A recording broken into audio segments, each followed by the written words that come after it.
Assalamualaikum warahmatullahi wabarakatuh. Saya Puan Nur Hidayati binti Sanusi, merupakan penyelaras psikologi Kolej Komuniti Bagan Datuk, akan membentangkan hasil penyelidikan saya yang bertajuk Analisa Trend Masalah Pelajar di Kolej Komuniti Bagan Datuk. Unit Psikologi dan Kerjaya Kolej Komuniti Bagan Datuk merupakan salah satu unit yang bertindak dalam memberi perkhidmatan kaunseling dan terapi bagi klien yang mengalami masalah psikologi. Selain itu, unit psikologi juga berperanan dalam meningkatkan kesejahteraan psikologi dengan menganjurkan program kesihatan mental. Unit psikologi juga berusaha ke arah pemerkasaan psikologi secara tidak langsung bagi mempengaruhi prestasi kerja dengan cara meningkatkan efikasi pendiri klien. Dari segi penyataan masalah, sememangnya tugas sebagai seorang kaunselor sangat mencabar kerana etika profesionalisme perlu diutamakan. Demikian itu, bagai isu perlu dihadapi secara beretika, di mana keperluan klien datang secara rujukan ataupun sukarela.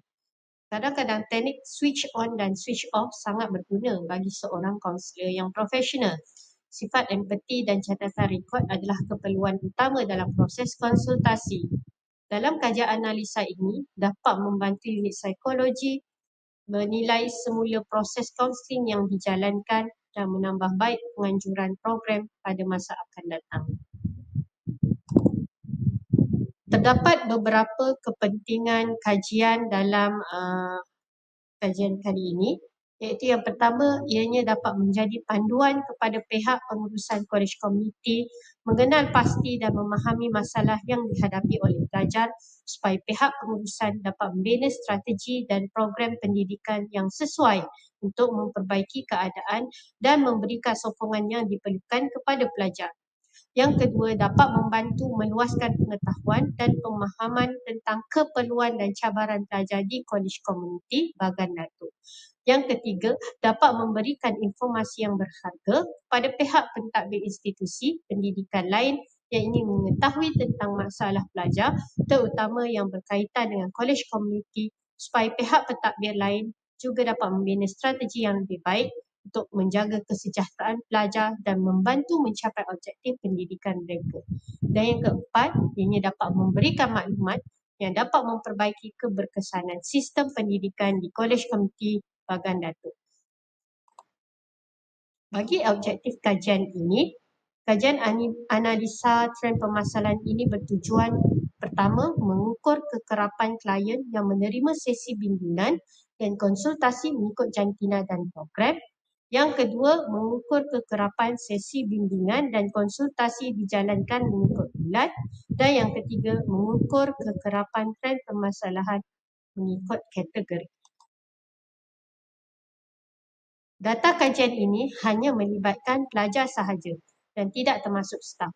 Dalam bilangan warga Kolej Komuniti Bagan Datuk pada tahun 2022 ini dapat dilihat pada carta bar ini. Dalam kajian ini, pengkaji menggunakan data dari borang pendaftaran dan dianalisa dengan statistik deskriptif. Data dianalisa melalui borang pendaftaran klien yang datang ke unit psikologi, dan dalam borang pendaftaran tersebut terdapat beberapa maklumat seperti program, taraf perkahwinan, klien dirujuk atau datang secara sukarela, waris dihubungi dan juga tarikh.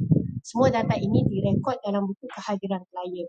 Data dianalisa dengan memberikan kod pada setiap borang sebagai identiti serta data dimasukkan dalam perisian Microsoft Excel 2016 untuk dianalisa.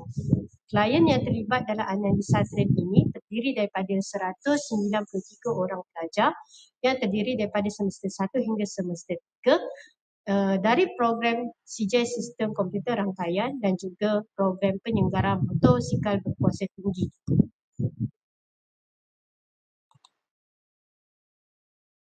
Dalam carta bar yang ditunjukkan ini menunjukkan rumusan dari data pengurusan bimbingan dan kaunseling Kolej Komuniti Bagan Datuk pada tahun 2022.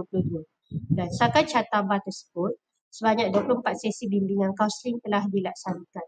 Daripada 24 sesi bimbingan ini, terdapat 4 sesi bimbingan berlaku secara berulang kepada klien yang sama. Hasil daripada perancangan program, sebanyak 4 program berkaitan psikopendidikan telah dilaksanakan dan seramai 115 orang pelajar telah terlibat dalam program ini. Hasil perbincangan dan dapatan kajian.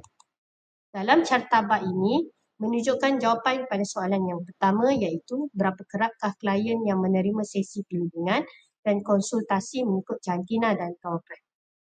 Berdasarkan kepada cartabak ini, seramai 10 orang dari program SSK iaitu 4 orang lelaki dan 6 orang perempuan, manakala 10 orang dari pelajar SBM iaitu 8 orang pelajar lelaki dan 2 orang pelajar perempuan. Dalam cartabak ini pula menunjukkan jawapan bagi soalan yang kedua, iaitu berapa kerapkah sesi bimbingan dan konsultasi dijalankan mengikut bulan. Dan berdasarkan kepada cartabak ini, bulan September menerima sesi bimbingan yang paling kerap, iaitu seramai 9 orang, diikuti bulan Ogos dan November seramai 4 orang. Cartabak ini pula menjawab kepada soalan yang ketiga, iaitu berapa kerapkah trend permasalahan mengikut kategori. Berdasarkan kepada cartabak ini, masalah peribadi merupakan masalah yang kerap dihadapi oleh pelajar, iaitu sebanyak 14. Diikuti masalah kerjaya sebanyak 4 dan masalah akademik iaitu 3. Dalam 4 kajian ini, pelajar yang dikenal pasti bermasalah perlu diberi sokongan untuk menangani masalah peribadi mereka dengan sesi kaunseling atau program pembangunan peribadi. Dalam kajian ini juga dapat membantu para pensyarah memilih kaedah pengajaran dan pembelajaran yang bersesuai dengan latar belakang pelajar. Kajian ini juga membantu kajian lanjutan mengenai aspek yang mempengaruhi masalah peribadi pelajar. Dan kajian ini juga dapat membantu unit kaunseling dalam merancang program pembangunan peribadi dan sahsiah. Kesimpulan daripada kajian ini dapat dibuat dari analisa kajian ini iaitu yang pertama, masalah peribadi merupakan masalah utama yang kerap berlaku pada para pelajar. Analisa kajian ini dapat membantu pensyarah merancang PDP yang bersesuaian dengan latar belakang pelajar dan analisa kajian ini juga dapat membantu kajian lanjutan aspek yang mempengaruhi masalah peribadi pelajar, keberkesanan kaunseling dan juga kesan sampingan kerjaya terhadap kejayaan akademik. Sekian, terima kasih.